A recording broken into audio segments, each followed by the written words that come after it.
से निकल रही है और नवाज शरीफ अपने नौकर मेरे स्कूल भेजते थे। नवाज शरीफ स्कूल अपने नौकरों को भेजते थे।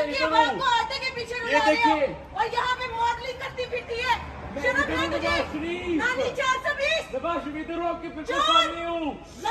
फेस करो अभी, मरियम आप मुझे फेस करे ना। कहाँ से फेस करेगी? इधर भगोड़ी है, भगोड़ी चोर और जाओ चोरो ये पाकिस्तान से भागे, यहाँ से भागे।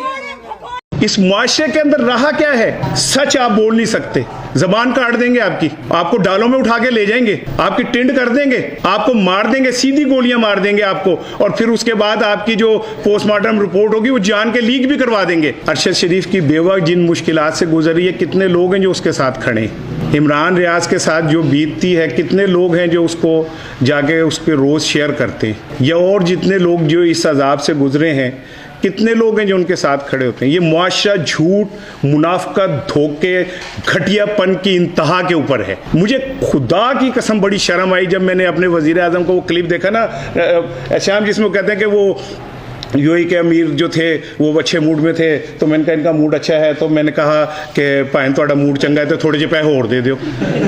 यार हम एटमी कुव्वत हैं, दुनिया की 10 बड़ी नेशन में अगर हम शुमार होते हैं हम, और हमारा आलम यह कि हमारा वजीर आज़म मौका तलाश कर रहा है कि मेरे को पैसे होर किंज कटवाने ने।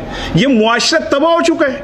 इंसाफ की कुर्सी के ऊपर बैठा जज है, क्या वो इंसाफ को नहीं बेच रहा? क्या हमारे मुहाफिज DHA की फाइलें लेके नहीं फिर रहे?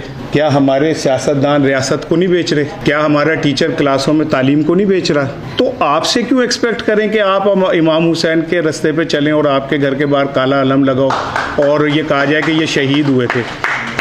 अरशद शरीफ के पीछे कितने लोग हैं जो अब जाते हैं? यही वजह है कि हम पूरी दुनिया में जलील और रुस्वा हो चुके हैं। यही वजह है कि अब हमें कोई भीख देने को तैयार नहीं है, ताकि बाकियों को निशाने इबरत हो जाए। ऐसे मुआशरे में मैं क्यों तवक्को करूं भाई आपसे कि आप सच्चाई का ही अलम पकड़ के और फिरते रहेंगे? अभी मैं और श्याम बात कर रहे थे कि यहाँ तो सच बोलने पर हमें ये नहीं पता होता कि अगले दिन हमने ऑफिस आना भी है कि नहीं आना। मैं जो 33 साल इस सहाफत में गुजार चुका हूँ, जो आप लोग बैठे, आपकी एवरेज उम्र से ज्यादा तो मेरी सहाफत की उम्र है। मैं आज तक अपने प्रोफेशन में इस यकीन से नहीं सुबह उठता कि मेरी नौकरी बरकरार रहेगी या नहीं रहेगी। तो एक ऐसा मुआशरा जो है ही गिलाजत पे मबनी मुआशरा, ऐसा मुआशरा जो जिसकी असास ही झूठ के ऊपर है, वो नवाज शरीफ हो। हमारे वक्त की स्याही नहीं खत्म हो रही और मरियम के चेहरे की लाली नहीं खत्म हो रही।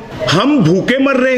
वो 2 घंटे पहले घर से निकलने हो तो उनका ड्राइवर प्राडो की क्या नाम है AC खोल के ऑन कर देता है कि मैम को या साहब को गर्मी ना लगे, और फिर वो अंदर बैठ के जो बाहर गर्मी में पॉपकॉर्न की तरह पुड़क रहे होते कारकुन, उनको कहते हैं कि हम आपके दुख में बराबर के शरीक हैं, 10 रुपए पेट्रोल बढ़ता है तो हमें नींद नहीं आती। वो पाई लेग्जोडिनल खा लो, तानू नींद नहीं आती, तुसी जाके कॉफियां पीन दे होंदे हो। ये मुआशरा, इस मुआशरे के सारे किरदार फ्रॉड हैं। इस मुआशरे के तमाम जो क्या कहते हैं वो है ना कायदीन, वो 2 नंबर हैं। तो ऐसे में एक यूट्यूबर सच कैसे बोल सकता है? क्यों बोलेगा वो सच?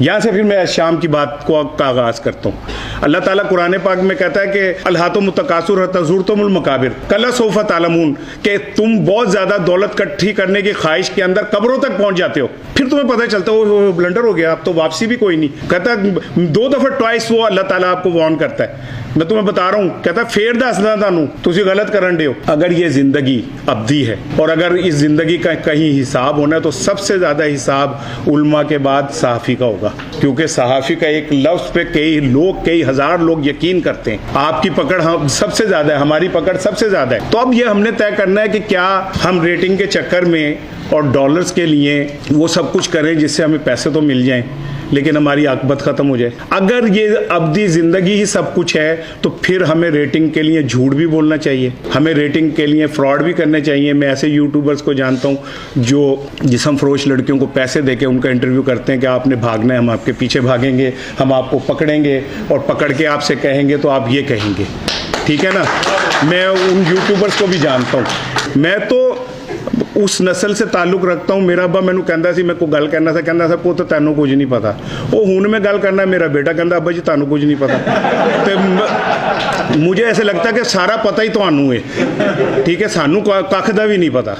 लेकिन भाई मुझे एक बात का पता है कि ये मुल्क अगर बचा, अल्लाह करे कि बचे, लेकिन ये जो कहते हैं ना, मैं एक जगह कहीं पढ़ रहा था किसी सूफी बुजुर्ग का कि पाकिस्तान एक नूर है और नूर को कभी जवाल नहीं होता, तो 1971 में जवाल आया था। अपने परसेप्शन से बाहर निकल आए। हमसे ज्यादा मुत्तकी कौमें तबाह हो गई, नामो निशान मिट गए उनके। नमाजी थे, परहेजी थे, तहज्जुद गुजार थे, रोजा रखते थे, ज़कात देते थे, सब कुछ करते थे, लेकिन वो मुनाफिक थे, झूठे थे, मकार थे, और हम उनसे बहुत आगे हैं। अब इसमें आप अपना किरदार खुद तय कर लें। आपने कहां खड़े होना है? आपका दिल हुसैन के साथ जरूर धड़कता है, लेकिन आपकी तलवारें यजीद के साथ हैं। ये तो आपने तय करना है कि आपने कहां खड़े होना है। आखिर वाले दिन आपने किसकी सफ में किसके साथ खड़े होना है। ये यूट्यूब, ये डिजिटल मीडिया, ये वो